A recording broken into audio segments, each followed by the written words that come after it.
Mean Queen here. Yes, it is me. I'm having a go at needle felting. I bought some materials from the scrap store about almost a year ago, and I've not done anything with it, so I thought I'd get it out because we've had a lot of rain outside, so I'm finding things to do indoors. So I've got my wool out. This is the wool I got from the scrap store. Scrap store, by the way, is a national charity. I know I use recycled materials in a lot of my craft work, but the scrap store is a charity, and they do need people to go through the door and spend a bit of money with them to enable them to continue. It's a bit like a very big charity shop, but they get reclaimed items from businesses that have got things to throw out, and the scrap store rescues them. So they do a really good job with recycling. They do have a few new crafty items in stock, so I saw this wool and I thought, I'll have a try at that. Anyway, I found a picture in a magazine. Stitch magazine is quite good actually. I like this magazine because it has lots of different types of crafting.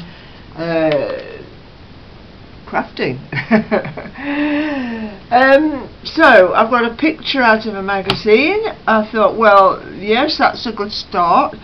I need some backing to start my picture off, so I've used a piece of net curtain. Right, bit of net curtain. You could actually use a piece of felt. This design in the magazine is done with wet felting.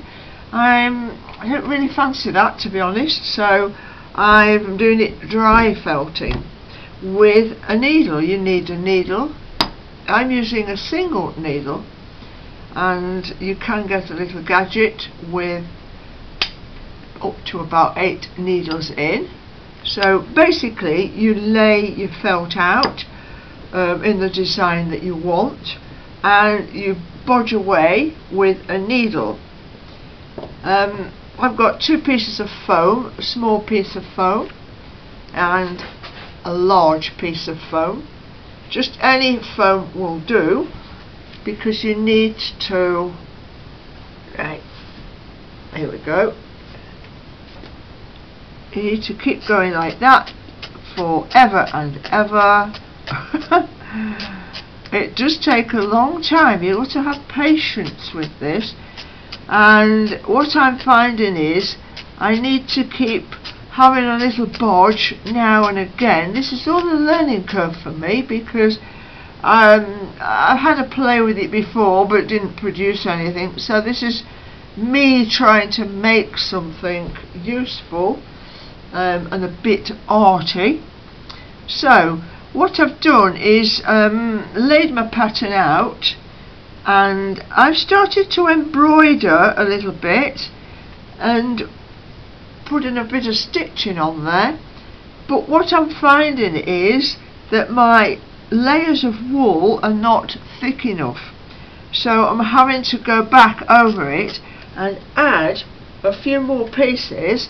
And what you do is you get your wool and you pull a little bit out, just a tiny bit.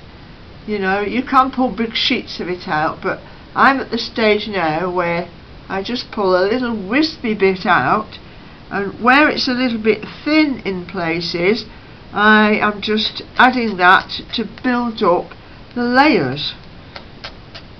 Eventually I will cover it all in stitching.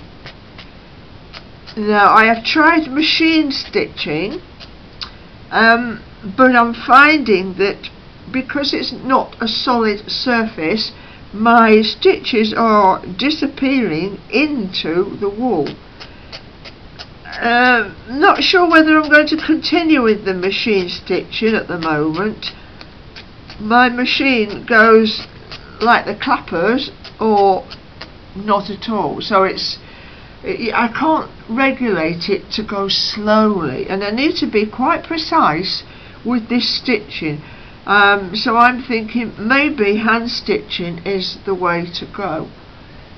So what I'm going to do is carry on and build up the layers, build up the stitching. So you can see that it's coming through the back nicely. I've got quite high hopes for this actually. It may end up as a wall hanging. I may put it in a frame. We'll see how it looks at the end. So it's keeping me occupied while the weather is absolute rubbish, and I'm quite enjoying it actually. I'm enjoying the learning curve, the playing with it, and eventually I hope, well, it will get finished. So if you fancy trying a new skill, give this a go. You know, try anything new. I'm open to new ideas, although it's new to me, but I'm sure many thousands of people do it. So there you are. I'll show you the finished article when it's finished. Mean Queen, Life After Money .blogspot.co.uk. Oh my god, I can't get my words out, so I better shut up. Bye.